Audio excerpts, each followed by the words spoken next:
ఆంధ్రజ్యోతి తెలుగుదేశానికి భారం అయ్యిందా, బాధ్యత అయ్యిందా అన్నటువంటిది రేపు జూన్ 4 తర్వాత తెలుస్తుంది. ఎందుకంటే నా దృష్టిలో అయితే భారమే అవుతుంది. వాళ్ళ సొంత పైత్యం కోసం తెలుగుదేశం పార్టీ నిరకాటంలో పెడుతున్నారు. ఒకటి గులకరాయి కేసు, లేకపోతే కోడికత్తి కేసు, ఇట్లాంటి పదజాలం సగటు వైసీపీ కార్యకర్తలు అంతకుముందు జగన్ మీదన ఏమీ చేయలేదు, మాకు వాలంటీర్లను తెచ్చి మానెత్తిన పెట్టాడు, మమ్మల్ని ఎవరిని పట్టించుకోవట్లేదు జనం అనే కోపంలో ఉన్నటువంటి వాళ్ళకు కూడా ఈ పదజాలం రగిలేటట్టు చేస్తుంది. ప్లస్ రాయి దాడిని చాలా నార్మల్గా చూపించే ప్రయత్నంతో పాటు తనే చేయించుకున్నాడని చూపించినటువంటిది, బోండా ఉమానే చేయించాడన్నటువంటి విషయాన్ని వీళ్ళు ప్రొజెక్ట్ చేయకపోతే, ఈనాడు ఆంధ్రజ్యోతి అత్యుత్సాహపడి బోండా ఉమాతో స్టేట్మెంట్ తీసుకోకపోతే అసలు గొడవ ఎక్కడుంది? పీస్ఫుల్గా వెళ్ళిపోయేదాన్ని బోండా ఉమా మీదకి తీసుకొచ్చింది వీళ్ళు.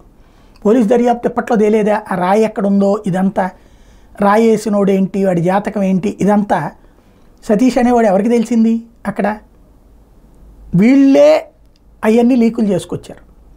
వాళ్ళంతటా వాళ్ళుగా చేస్తే పోలీసులు ఇప్పట్లో ఈసీ పర్యవేక్షణలో ఉంది కాబట్టి ఈసీ ద్వారా ఇప్పుడే విషయాలు బయటపెట్టద్దని ఆపించచ్చు శుభ్రంగా చంద్రబాబు గారు పైనుంచి ఒత్తిడి తెచ్చి.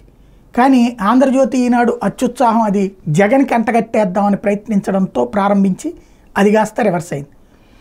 ఒక ద్వేషాన్ని జగన్ మీద నూరిపోస్తున్న కొద్దీ వాళ్ళ అభిమానుల్లో ఒక భయం వస్తుంది. ఖచ్చితంగా గెలిచి తీరాలి, లేకపోతే ఏమో అయిపోతుంది మాకు అనేటువంటి భయం వస్తుంది. తద్వారా పక్కకి వెళ్ళిపోయినోడు కూడా జగన్ గెలిపించాలన్న కసితో ప్రారంభిస్తున్నాడు.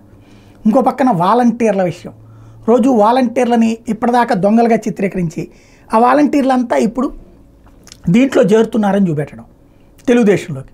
అప్పుడు ఇంతవరకు వాళ్ళు వైసీపీ కార్యకర్తలు అయితే ఇప్పుడు తెలుగుదేశంలోకి ఎందుకు చేస్తారు మరి?